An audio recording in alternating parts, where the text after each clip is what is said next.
So with the first example, we looked at. So what we said so far, we looked at a bunch of results. So we said we go x from 1 to 7, and we had to see if we could fill out all of these if we just started off with just one of them. I think I gave you 5 originally.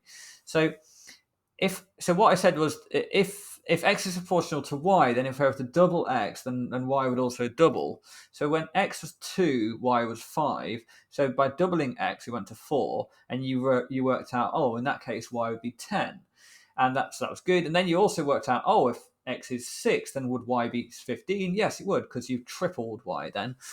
You can also go backwards. You can say that, well, therefore, if I half x down to 1, then we can say we would half 5 down to 2.5.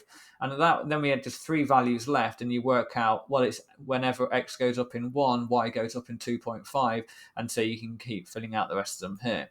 Now, this bit's a bit trickier, because the question you've got to ask yourself, what do I have to multiply x by to get 10? So this one isn't 21, by the way. So what do I multiply x by to get to 10?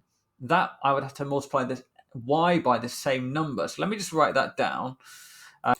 So what do I need to multiply 3 by to get to 10?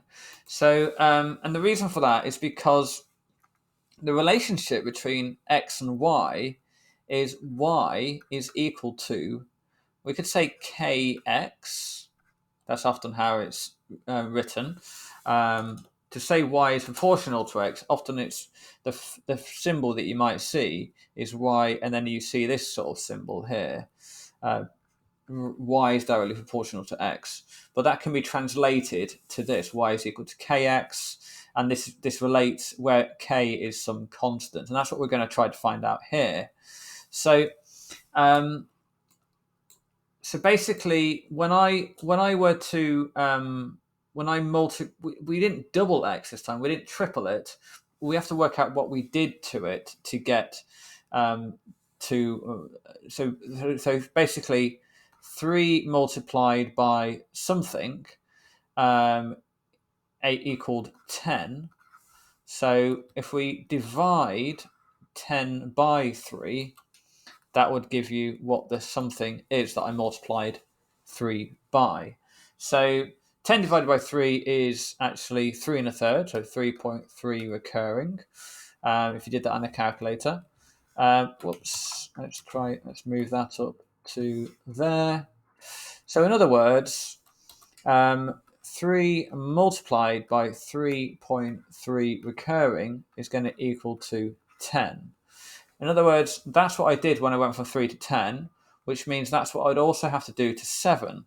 So the value that would be here would be 7 multiplied by 3.3 recurring. Okay? Right. So that's the answer. That is one way. I'm just going to show you another way to do it as well.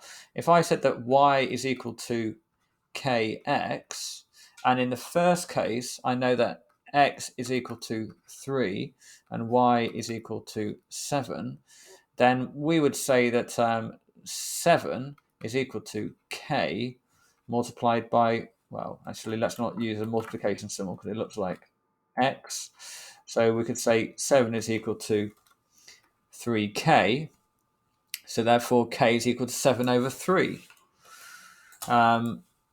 So k is equal to 7 over 3. And now we can say that y is equal to 7 over 3x by subbing it back in. And so then we could say that y is equal to 7 over 3 multiplied by 10.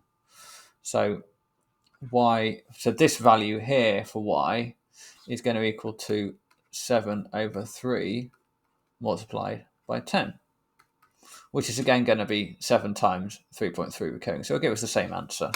All right.